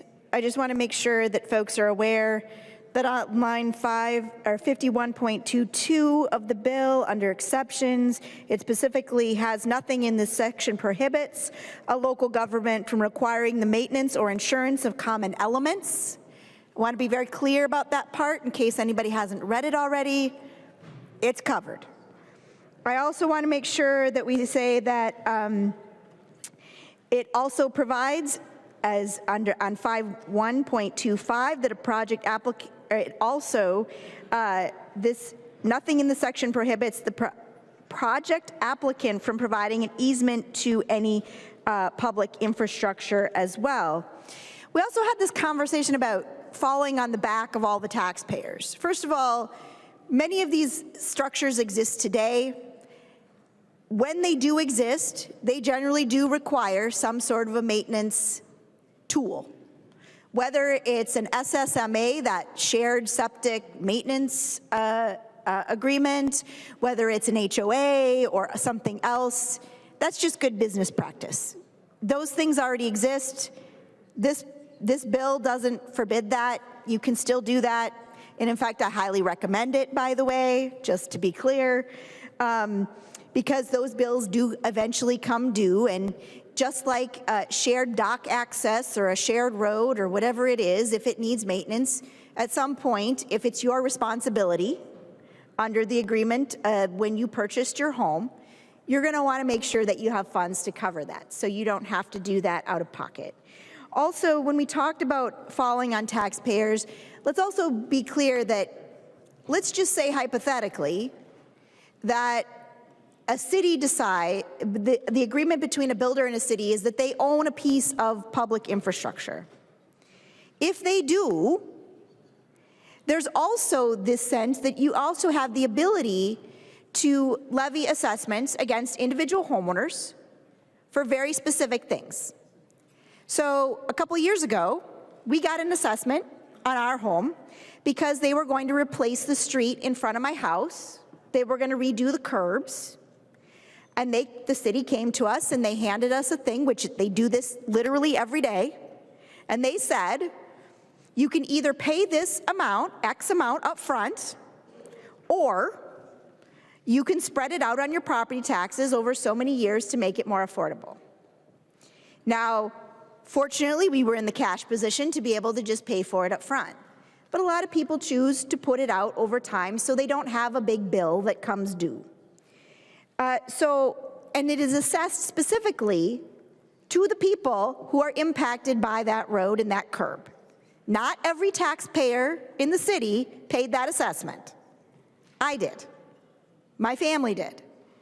The same is true of a stormwater pond or other piece of public infrastructure or that is there for the express purpose of a certain number of houses. So if there are 5 houses around a stormwater pond, there is no reason that you would put that on the taxpayers of the entire city. That would be crazy pants. You would assess the people around the infrastructure. So let's not be talking about sending this to everybody. But in most cases, you are going to have an HOA if you have shared infrastructure like this. Or you're going to have an agreement, which is another tool that doesn't require an HOA, and those have been in existence for decades. They ride on the deed of your house that requires you to maintain infrastructure. If there's a septic tank on my property, it's my responsibility. It's not somebody else's. It's not the city's. It's not the county's. It's nobody's responsibility except for the homeowner. This bill doesn't change any of that equation, just to be crystal clear.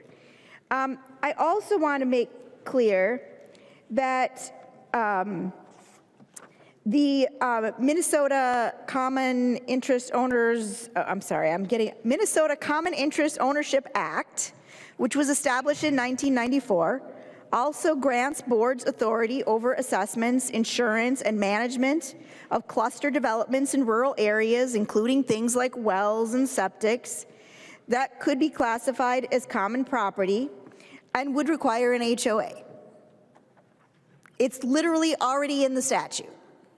So if one of these is required as the course of building it, there are already mechanisms in place to ensure that they are properly maintained and that they are, in fact, levied to the people who actually live there. And I also want to end with this. This bill is supported by folks like the Twin Cities Habitat for Humanity and Housing First. These stakeholders have been with us during the entire process. They understand why this amendment or why this provision exists in the bill. They get it. There is nothing in this bill, I'm going to repeat it again for the folks in the back, that will not allow a city to make sure that privately owned infrastructure is maintained by the people who own it. Nothing in this bill does that. And with that, I want to correct myself and thank you, Representative Igo, or Chair Igo. I want to encourage folks to vote red on this particular amendment. A roll call has been requested, but again, I'm going to reiterate, I encourage you to vote red. Representative O'Driscoll, to your amendment. Thank you, members, for the discussion. Thank you, Madam Speaker. I want to correct a couple things that Representative Bonner said. I believe she misspoke when she said it was the Commerce Committee that voted 11-1. I think she meant to say the Government Operations Committee has an 11-1 vote on it. And I encouraged when we came through the Commerce Committee that we could support this, because I had, in good faith, worked with Representative Bonner, and as we were going through the bill, when she was saying no one raised the issue, I want to reiterate the fact that I did raise that this was an issue and that we were going to have this conversation today, which are about ready to complete and start voting on if we didn't get this resolved, because it's an important provision. And unfortunately, we never got to that point. And members, I would encourage you to vote green on this. And don't put out the door something that we took over, as Representative Bonner said, a number of years. And I was very, again, happy to, at my initiation as the co-chair of Commerce, go last year to educate our committee, spending about an hour and 20 minutes talking about how CICs work, walking through the things, answering members' questions. Received a lot of accolades and appreciations from some of the groups that Representative Bonner was talking about, and educating my counterparts on the committee who has jurisdiction on this, and also bringing forward this issue today. Again, I am going to encourage you to vote yes. And I do thank Representative Mecklin for the roll call because I think it's actually going to be closer than I thought it was going to be, and so it's going to be kind of interesting to see how this comes down. Thank you, Madam Speaker. And members vote yes. The clerk will take the roll.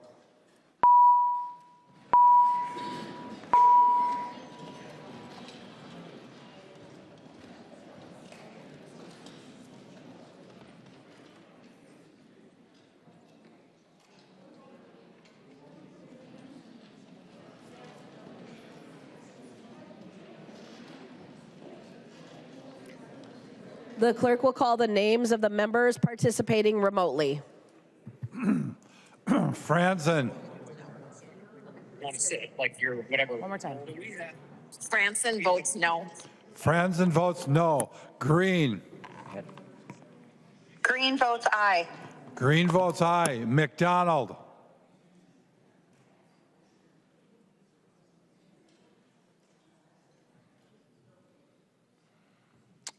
McDonald.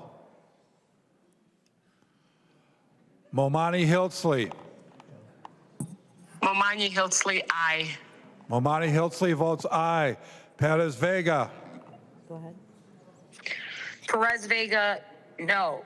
Perez Vega, no. Myers.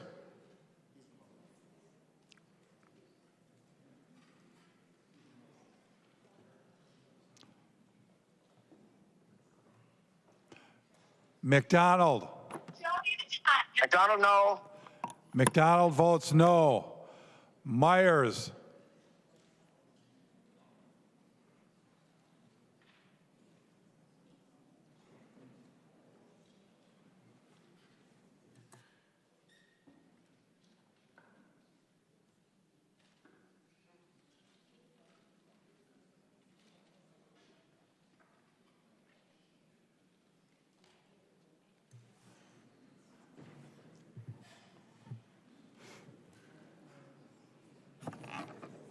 Myers.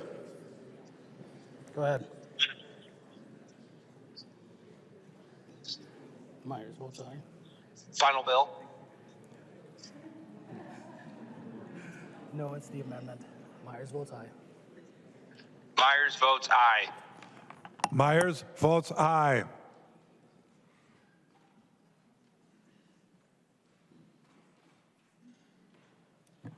The clerk will close the roll.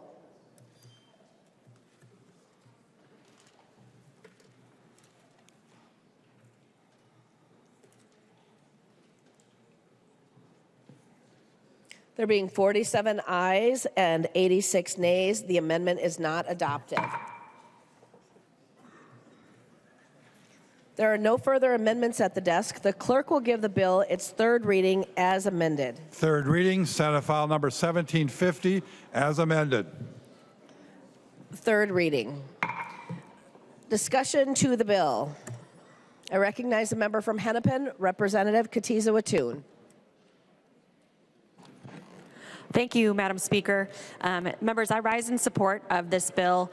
I appreciate, I just want to put out right away that I so appreciate the bipartisan effort that has gone into this process.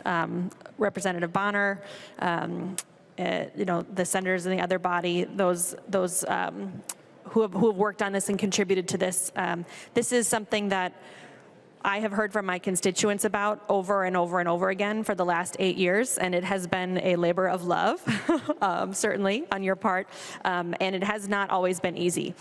I think the discussion today really kind of shows that there are still issues that we're going to have to work through going forward, but this package has been decades in the making, and I support the many provisions that are included, and know that this is not the end-all be-all of us dealing with the homeowners associations and common interest communities, but on behalf of my constituents who reside in the numerous homeowners associations within Eden Prairie, I will be voting green today.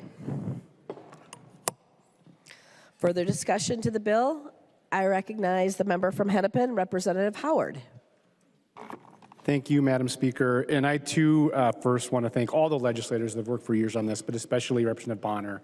I remember having a conversation with Representative Bonner, I think in 2022, was the first time we talked about this and worked together in 2023 to pass the working group of which you led. And ever since then, I mean, this has been such a challenging issue with so many thorny sides and issues and getting into the weeds and different stakeholders, and just your earnestness in always keeping the main goal in mind, which is the rights of Minnesota homeowners at the center of this hard work, and to reach this bill, the consensus around this, and I know not everyone's thrilled with every last piece of it, but the consensus on this is really a feat, and it's going to make a huge difference.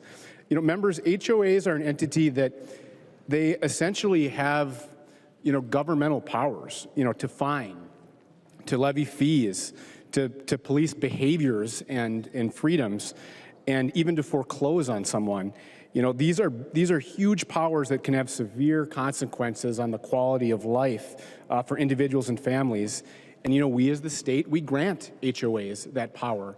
And as folks have mentioned, it's been years and years since we've taken a hard look at the ways that we interrogate how those powers are being used. And as chair of the Housing Committee, I have fielded dozens, if not hundreds, of emails and calls with horror stories about ways that HOAs have abused these powers and in very unjust ways. And we know that most HOAs are operating very well and in the best interests of their constituents. And the balance being struck here is to make sure that those HOAs that are operating well can continue to do so, but that we're honoring the rights and freedoms of Minnesotans.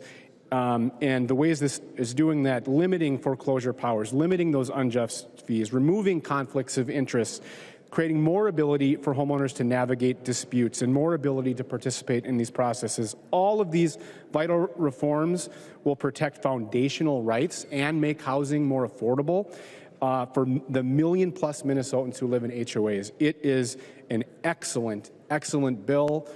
After years and years of hard work, and I look forward to seeing a lot of green votes on the board. Thank you. I recognize a member from Itasca, Representative Igo. Thank you, Madam Speaker. Just also want to give some credit where credit is due to Representative Bonner and Representative Meckland. These two have been working so hard on this issue and bringing it to light. And I think it really represents one of the best parts about this tie that we have in the House is that this really good bipartisan work was able to happen. So from our first couple hearings in the Housing Committee hearing about this stuff, the task force work that they did, it was just incredible to have this bill in front of us today that's really going to clean up quasi-government, for lack of a better term. Is just a really good step forward by this chamber for the state of Minnesota. I've been saying to some of my colleagues in preparation for this bill, you know, it's almost 1.7 million Minnesotans live in an HOA. So every single one of us has constituents that have been dealing with this, and for the most part, HOAs are great, and we're not saying in this chamber today that they're bad. But it's time that we clean this stuff up and get it back on track so that everyone, no matter where you live, has a good semblance of peace of mind that the rules and regulations around them are manageable and they can have a good quality of life. So I encourage a yes vote on the bill today, and just again, hat tip to Representative Bonner and Representative Meckland for their hard work. This is a good bill. Further discussion to the bill. I recognize the member, Representative Meckland. Thank you, Madam Speaker. That'll be from Sherburne County, by the way. Sorry. To Kristen Bonner, or Representative Bonner, this has been, what, a 2.5-ish year thing now? When this legislative work group was initially started, I did not know about it, and I think it was Senator Lucero that informed me of it. And I immediately called Speaker Demuth that evening and begged to get on it. So this has been quite a ride. There is a lot of very painful stories we've heard through this whole process of people that are being harmed. I will give Representative Bonner a tremendous amount of credit. All the emails, and there's thousands of them, and man, she was back on these things and copying all of us on this, and she did an amazing job. And this was a very collaborative effort between Senator Lucero, Representative Bonner, and myself. Vote green. Thank you. Any further discussion? To the bill author, Representative Bonner. I want to say thank you to a lot of folks, because this has been sort of what feels like an epic, right? I want to thank, obviously, my bipartisan authors. In the Senate, Senator Lucero and Senator Pa, for their diligence. Of course, my partner, Representative Meckland, who did a tremendous amount of work and input, to Chairs Howard and Igo, who were incredibly supportive, as well as Chairs Cagle and O'Driscoll, who helped us get down to brass tacks on this bill and get it done. And I'm thankful for all of that. I also want to thank some very specific contributors, our stakeholders in support and opposition to the bill. By having this conversation, we've come a long way from where this bill started. In fact, most of the time when I get emails today, they are about the bill when it was introduced. But the bill today is a very, very different bill. It balances flexibility, and it balances the duties of homeowner boards and property managers and homeowners to set better expectations. But in doing so and helping us get to that place, we couldn't do all of that without the very incredible dedication of some really tremendous people. And if you're listening, Mary Davis, I owe you a really good dinner for all of the things you've had to do to get this bill in shape. To Molly and Sam O'Neill and Benji and our GOP staff, Ben and so forth, to my LA Chris and intern Caden, who have also been in the path all the time, running interference and making sure things got done. But I also want to thank some very profound contributors, some folks who provided a ton of expert advice along the way. And yes, Ron, I mean you. From legal aid to the Home Ownership Center, to the Housing Justice Center, to Twin Cities Habitat for Humanity, Housing First, the AARP, MCAA, CAI, all of these folks provided an incredible amount. And a plethora, by the way, of attorneys, board members, and private homeowners all over Minnesota.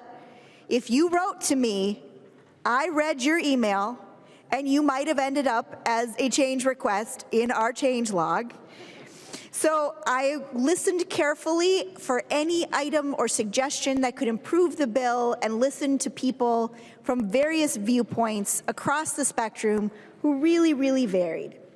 It's been an epic journey, and I am so deeply grateful for all who made this bill better and stronger. The Homeowners Bill of Rights creates a solid foundation for transparency, best practices, but above all, consumer protections. It creates common sense rules of the road to better define roles and responsibilities and define expectations for homeowners, boards, and property managers to set them up for success. And while most folks hadn't realized, it was very important to the authors of this bill, and nothing went in this bill without the approval of all 4 bipartisan authors. What was always at the forethought of our mind was how we make sure that the voices of homeowners were represented, that we rebalance those power structures that have become very out of whack over the last 32 years. And it is our hope that by putting this bill in perspective and talking about best practices and transparency and all of the things that are best for these volunteer boards to follow, that we've set expectations, we've made clear their roles and responsibilities in language they can understand, that they don't need to pay an attorney $250 an hour for, that they can actually read the statute and understand what they need to do to avoid conflict, to be good neighbors, and to care for one another. Because I know that there is no one in this chamber who wants any more nightmare stories about someone losing their home for a $56 fine. No one wants to hear about the woman who was disabled and had to buy a riding lawnmower only to have her HOA tell her that after she took great pains to make sure it matched her house, that if she didn't tear it down, even though she followed all building codes, because they wouldn't answer her about getting that project done, and then after she made the expense of tearing it down, they handed her a proposal for a $50,000 addition to her house to house the riding lawnmower. Now, these are egregious examples, right? If you don't like people telling you whether you can drive or park your truck as a small business owner in your own driveway, this bill is for you. If you don't like somebody telling you whether or not you can proudly fly the American flag over your house, this bill is for you. If you think that you have had a situation in which the conflict between neighbors has escalated out of control, along with the attorney's fees for crazy things like not putting your garbage cans away at night, this bill is for you. If you're a legislator in this chamber right now and you have combed through all of the emails about these issues that are heartbreaking, knowing that we could never do anything to help, this bill is for you. But most importantly, this bill is for every homeowner in Minnesota who worked tirelessly to provide their suggestions and their feedback, to show up at the listening sessions, to tell us all of their stories, and for us to come to a path where we could rebalance all of that power. This bill is about making sure that your home is affordable, that you can stay in your home and you don't get foreclosed for silly reasons. It's about making sure that you have good, responsible relationships with your neighbors. That's what this bill is at its heart. And I am really grateful for all of the folks who helped get us here today. And I want to say a special shout out to Jen, my constituent. When I started in the legislature, she brought to me this incredible saga of what she had been through with her homeowners association. And at the time, I knew nothing about it. And I'll be upfront with you, like most of you in this room, we treated it like a hot potato. Nobody wanted to dive into the depths of that despair. But I'm grateful to her for bringing it forward. I'm grateful that in the end, it has made me the unofficial de facto queen of the HOAs, a distinction that I am now proud of.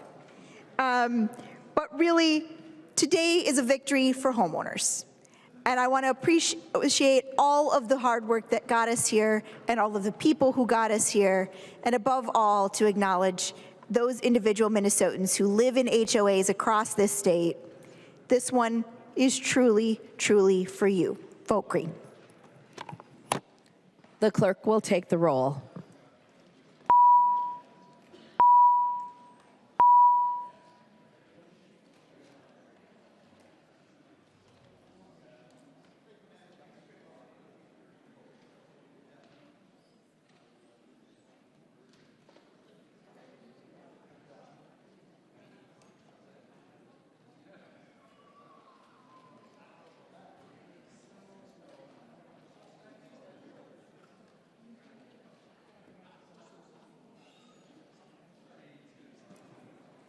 The clerk will call the names of the members participating remotely. Franzen. Franzen votes yes. Franzen votes aye. Green. Green votes yes. Green votes aye. McDonald. McDonald, aye. McDonald votes aye. Momani Hiltsley. Momani Hiltsley, aye. Momani Hiltsley votes aye. Myers. Myers votes nay. Myers votes no. Perez Vega. Go ahead. Perez Vega, yes. Perez Vega votes aye.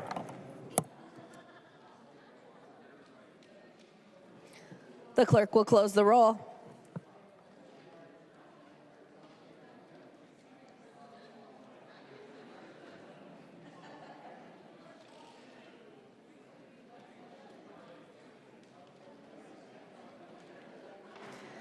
There being 100 ayes and 34 nays, the bill is passed as amended and its title is agreed to.